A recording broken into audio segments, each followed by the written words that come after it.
In the vast, silent theater of eternity, before time was woven into the fabric of existence, there was only light. A light so pure, so absolute, it was the very essence of God, a symphony of creation waiting for its first note. And in that boundless ocean of brilliance, a thought emerged. Not a command, but a whisper. A desire to share the divine dance of creation, to see love reflected in eyes other than his own. This was the birth of a grand idea, humanity, not merely as a creation, but as a partner. God envisioned a being sculpted from the dust of stars and breathed into life with a spark of his own eternal fire. This being would not be a puppet, but a co-creator gifted with a fragment of God's own will, a power known as choice. Imagine the first sunrise, not on Earth, but in the heart of the cosmos. God gathered the stardust, the echoes of dying galaxies and the whispers of nebulas. With hands of light, he molded the first form. It was beautiful, perfect, yet incomplete. It was a vessel waiting for the soul.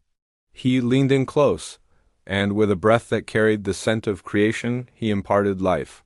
In that moment, humanity was born, but this was not the end of the story.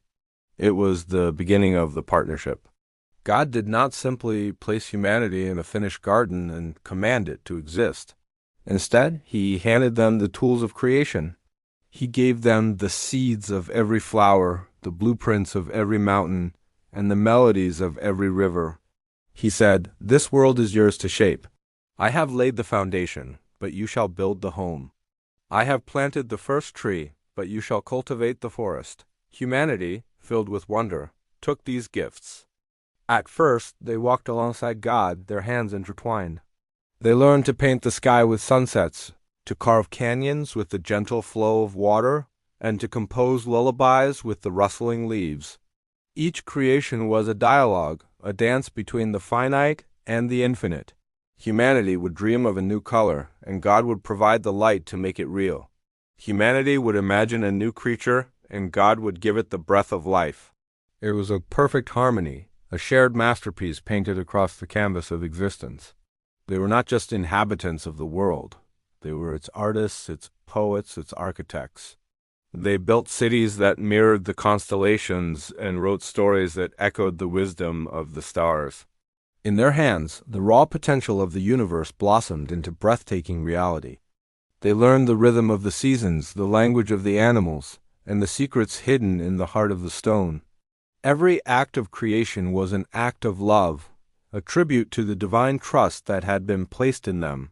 But the gift of choice, the very essence of their co-creator status, was a double-edged sword. It carried with it the shadow of another path, the path of solitude, of self-creation, of pride. A whisper began to circulate, not from an outside serpent, but from within their own hearts. "Why share the glory?" it asked. "Why be a co-creator when you could be the sole creator?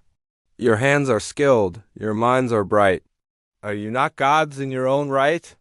This question was the first crack in the divine partnership. Humanity began to turn its gaze inward. They started to create not for the love of creation, but for the love of their own reflection in their work. They built towers not to reach for the heavens in partnership, but to declare their own dominion over them.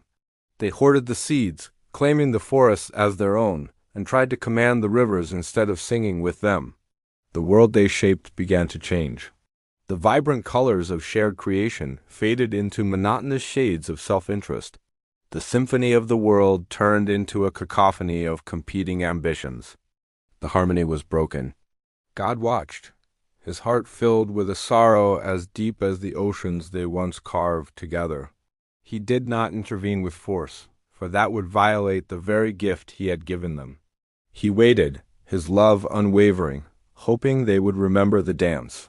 In their solitude, humanity felt a new, unfamiliar emptiness. Their creations, once filled with life and light, now felt hollow. Their magnificent cities felt like beautiful cages. Their power felt like a heavy burden. They had become masters of a world they no longer loved, creators who had forgotten the joy of creation. They had gained a kingdom, but lost the cosmos. In their quest to become gods, they had simply become lost. Lost, but not abandoned. For the divine spark, though dimmed, could not be extinguished. In the quiet moments of despair, in the silent aftermath of their proudest failures, they began to hear the old whisper again. Not the whisper of pride, but the gentle, loving echo of their first partner. It was the memory of a shared sunrise, the feeling of divine hands guiding their own, the sound of a shared song. And so, a new chapter began. A slower, more humble journey back to the partnership. Humanity began to realize that true creation was not about control, but about connection. It was not about dominion, but about harmony. They started to see the divine not just above them, but within them and all around them.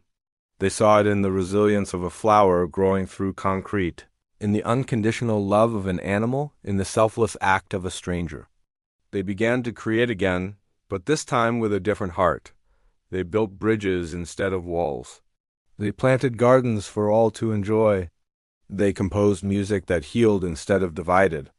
They were no longer trying to be God, but were rediscovering the joy of being human, a co-creator, a partner in the ongoing masterpiece of existence.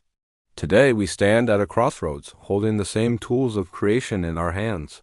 The whispers of pride and solitude are still loud in our world. They tell us to build our own empires, to claim our own glory, to forget the partnership. They tempt us to believe we are the sole authors of our destiny. But look closer. Listen deeper. The divine invitation to co-create is woven into the very fabric of our being. It is in our capacity for love, our yearning for connection, our endless creativity. Every time we choose compassion over judgment, collaboration over competition, we are rejoining the divine dance. Every time we create something beautiful, something true, something that serves more than just ourselves, we are working alongside God. We are not just creations left to wander in a finished world. We are heirs to a divine legacy, entrusted with a sacred task. The world is not a finished painting. It is a canvas we are all painting on, together. The question is not whether God exists, but whether we will accept our role as His partners. Will we build towers of pride that cast long, lonely shadows? Or will we cultivate gardens of love that bloom for eternity?